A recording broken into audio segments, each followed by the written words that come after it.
ஆண்டவராகிய இயேசு கிறிஸ்து மலை பிரசங்கத்தில் அநேக காரியங்களை மக்களுக்கு சொன்னார். ஒரு நீண்ட பிரசங்கம். மத்தேயு சுவிசேஷம் 5வது அதிகாரத்தில் இருந்து 7வது அதிகாரம் வரைக்கும் 3 அதிகாரங்களை 3 நாட்களாக மக்களுக்கு போதித்தார். அவங்க எல்லாம் கேட்டுக்கொண்டே இருந்தாங்க.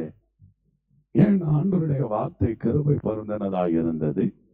மனுஷன் அப்பத்தினாலே மாத்திரமல்ல, தேவனுடைய வாயிலிருந்து புறப்படுகிற ஒவ்வொரு வார்த்தையினாலும் பிழைப்பான். அவங்களுக்கு தண்ணி இருந்ததா, உணவு இருந்ததா எனக்கு தெரியல. ஆனா ஆண்டவருடைய வார்த்தை அவர்களுக்கு ஜீவனாக, அவருடைய வாக்கு தத்துவங்கள் அவங்க ஜீவ தண்ணீர் நதியாக அவங்க உள்ளத்தை நிரப்பினதுனால அவங்க நிச்சயமாய் ஆண்டவருடைய சமூகத்தில் அமர்ந்திருப்பார்கள். அப்படியே இயேசு மலை பிரசங்கத்தில் ஒரு அருமையான காரியத்தை சொன்னார். எடுத்துக்கொள்ளுங்கள். மத்தேயு 7வது அதிகாரம் அதனுடைய 13வது வசனமும் 14வது வசனத்தையும் நான் வாசிக்கிறேன். இடுக்கமான வாசல் வழியாய் உட்பிரவேசியுங்கள். கேட்டுக்கு போகிற வாசல் வெறிவும் வழி விசாலவுமாய் இருக்கிறது. அதன் வழியாய் பிரவேசிக்கிறவர்கள் அநேகர்.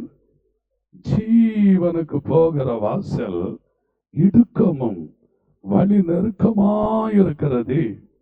அதை கண்டுபிடிக்கிறவர்கள் சிலர்.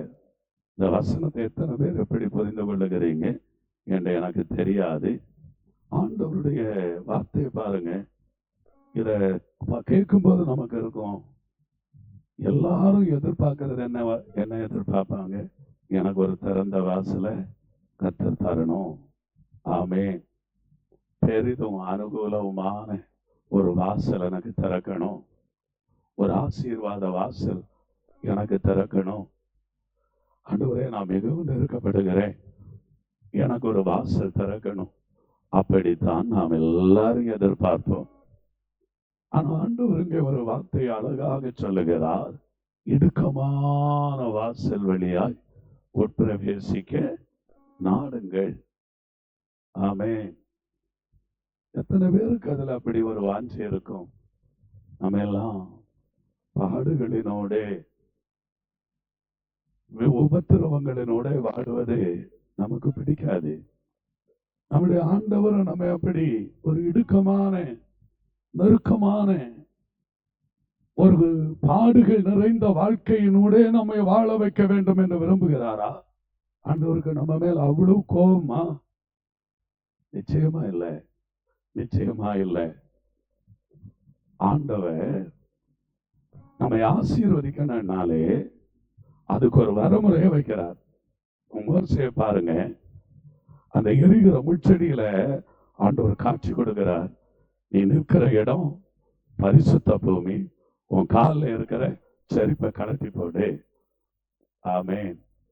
இனி கல்லுக்கு மேல முள்ளுக்கு மேல நான் நடக்கணுமா அப்படின்னு யோசிக்கல. பாடுகள் ஆனாலும் பரவாயில்ல, பாதரட்சியை கலத்துறேன் அப்படின்னு கலத்தினார். ஆபிரகாமை கர்த்தர் ஆசீர்வதிக்கும் போது, நீ என் சொல்லுக்கு கீழ்ப்படியணும், எனக்கு முன்பாக உத்தமமா நடக்கணும், நீ என் சொல்லுக்கு கீழ்ப்படுகிறவன் என்பதை இப்பொழுது இதனால் அறிந்திருக்கிறேன். ஒரே மகனை பலி செலுத்துறதுக்காக அவன் துணிந்த போதுதான் ஆண்டவர் அவனை சோதித்து பொன்னாங்க விளங்க பண்ணினான். ஆகவே தேவன் நமக்கு ஒரு இடுக்கமான வாசலை வைத்திருக்கிறார் என்றால் நம்ம சோரக்கூடாது, சோர்ந்து போகக்கூடாது. அப்ப இதுல கொஞ்சம் பேர் தான் என்ன செய்வாங்க? இந்த வாசலை தெரிந்தெடுப்பாங்க. ஜீவனுக்கு போகிற வாசலை எல்லாரும் தெரிந்தெடுக்க மாட்டாங்க. ஏன்? கேட்டுக்கு போகிற வாசல் விசாலமா இருக்குது. நீங்க பாருங்க, கிறிஸ்தவ மார்க்கத்தில் இருக்கிறவங்களுக்கு தான் நிறைய நெருக்கங்களும் போராட்டங்களும் இருக்குது. மற்ற மார்க்கத்தில் இருக்கிறவர்களை யாரும் எதுவும் கேட்கறது இல்லை. நீங்க கொஞ்ச நாள் விரதம் இருக்கிறீங்க, ஏதோ ஒரு காரியத்தை நினைக்கிறீங்க, பயபக்தியா இருக்கிறீங்க, பண்டிகை காலம் வருகிறது, ஏதோ ஒரு விசேஷித்த நிகழ்வு வருகிறது, மிக பயபக்தியோடு இருக்கிறீங்க, அடுத்து அப்படியே மனம் போல வாழலாம். ஆனா கிறிஸ்தவ வாழ்க்கை அப்படி அல்ல. நம்ம என்றைக்கு ரட்சிக்கப்பட்டோமோ அன்றைக்கு வரைக்கும் இந்த ரட்சிப்பு பூரணப்பட பிரயாசப்பட்டு தான் ஆகணும். இது ஒரு இடுக்கமான வாசல், எல்லாரும் இதுல பிரவேசிக்க முடியாது. ஆனால் கட்டாயம் இப்படித்தான் நம்ம பிரவேசிக்கணும் என்று ஆண்டவர் நம்ம மேல கோபம் கொண்டு இதை சொல்றாரானா? இல்லை. ஏனென்றால் பரலோகம் எல்லாருக்கும் வேணும்னு தான் கர்த்தர் விரும்புகிறார். எல்லாரும் இந்த பாதையினூடே தான் போக வேண்டும் என்று விரும்புகிறார். எல்லாரும் இந்த பாடுகளினூட பரலோகத்தில் இப்படி அநேக பாடுகளினூடே தான் நாம் போகணும் என்று கர்த்தர் சித்தம் கொண்டிருக்கிறார்.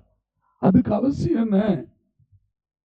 அப்படி பாடுகளுக்கு உட்படுத்தி தான் எங்களை பரலோகத்துக்கு கொண்டு போகணும் என்கிற ஒரு அவசியம் என்ன அப்படின்னு நீங்க கேட்டீங்கன்னா, நம்முடைய முன்னோர் செய்த பாவம், ஆதி மனிதன் செய்த பாவம், நாம் செய்த பாவத்துக்கு எல்லாத்துக்கும் நமக்கு தண்டனை, மரண தண்டனை வந்திருக்கணும். பாவத்தின் சம்பளம் மரணம், அந்த தண்டனை வந்திருக்கணும்.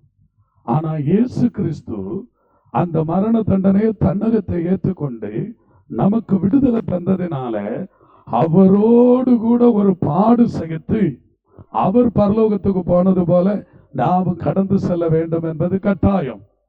அப்படிப்பட்ட ஒரு பாடு சகித்தால் இந்த உலகத்துக்கு ஒத்த வேஷம் நம்மால தரிக்கவே முடியாது. லேலூயா சொல்லுங்களே. இந்த உலகம் கேட்டுக்கு போகிற ஒரு வாசலாய் அது எல்லாரையும் பாதாளத்துக்கு நேராக இழுக்கிற ஒரு அனுபவமாக இருந்து கொண்டிருக்கிறது. அந்த அனுபவம் எனக்கு வேண்டாம். ஏனென்றால் சாத்தான் இன்றைக்கு மக்களை எல்லாரையும் அந்த விசாலமான வாசல் வழியாக பிரவேசிக்க வைத்து பாதாளத்துக்கு தள்ளுறதுக்கு அவன் அந்த அனுமதியை பெற்றிருக்கிறான். ஆனால் கர்த்தரோ நம்ம இடுக்கமான வாசல் வழியாக பிரவேசிக்க செய்து பரலோகத்துக்கு கொண்டு போக விரும்புகிறார். நீங்கள் எதுக்காக இங்க வந்திருக்கிறீங்க? உங்க அடிப்படை தேவைகள், உங்களுடைய குடும்ப பிரச்சனைகள், உங்க வியாதிகள், உங்களுக்கு இருக்கிற எல்லா பிரச்சனைக்கும் ஒரு பரிகாரம் கிடைக்கும் என்று நீங்க வர்றீங்க, உண்மைதான். ஆனால் எல்லாவற்றை விட மேலானதே பரலோக ராஜ்யம். ஆமென். அந்த ராஜ்யத்துக்கு போகிறதற்கு எனக்கு இடுக்கமான வாசலா இருந்தாலும் பரவாயில்லை அப்படின்னு நம்ம நினைக்கணும். நமக்கு உதவி செய்கிறதுக்கு ஆண்டவர் வல்லவராய் இருக்கிறார். எபிரேயர் 2வது அதிகாரம் அதனுடைய 18வது வசனத்தை நீங்க வாசித்து பாருங்க. ஆதலால் அவர் தாமே சோதிக்கப்பட்டு பாடுபட்டதினாலே சோதிக்கப்படுகிறவர்களுக்கு உதவி செய்ய வல்லவராய் இருக்கிறார். இயேசுதான் நமக்கு வாசல். ஆமென் சொல்லுங்களே. அவர் சோதிக்கப்பட்டார். ஆகவே சோதிக்கப்படுகிற நமக்கு அவர் உதவி செய்ய வல்லவராய் இருக்கிறார். அப்படியே எழும்பி நிற்பீங்களா? கேட்டுக்க போகிற வாசல் விசாலமாய் இருக்கிறது. அதுக்குள்ள போகிறவங்க அநேகர். ஆனா நீங்களும் நானும் அழைக்கப்பட்டவர்கள் அநேகம், தெரிந்து கொள்ளப்பட்டவர்கள் சிலர். இந்த இடுக்கமான வாசல் வழியாக எல்லாரும் பிரவேசிக்கணும். ஆனா ஆண்டவர் சொல்லுறா சிலர். ஏன் அப்படி சொன்னார்? அந்த சிலரில் ஒருவராய் நீங்க இருக்கணும். ஹல்லேலூயா, ஹல்லேலூயா. நீங்க அந்த சிலரில் ஒருவராய் இருக்கணும்.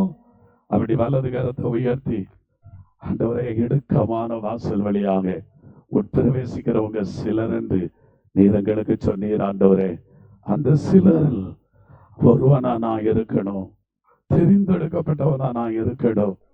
ஆண்டவரே, நீர் பட்ட பாடுகளை, நீர் அந்த வாசலை எங்களுக்கு தருவதற்காக, நீர் ஆண்டவரே பரலோகத்துக்கு செல்வதற்கான அந்த பிராயச்சித்தத்தை இந்த பூமியில நிறைவேற்றினீங்கப்பா.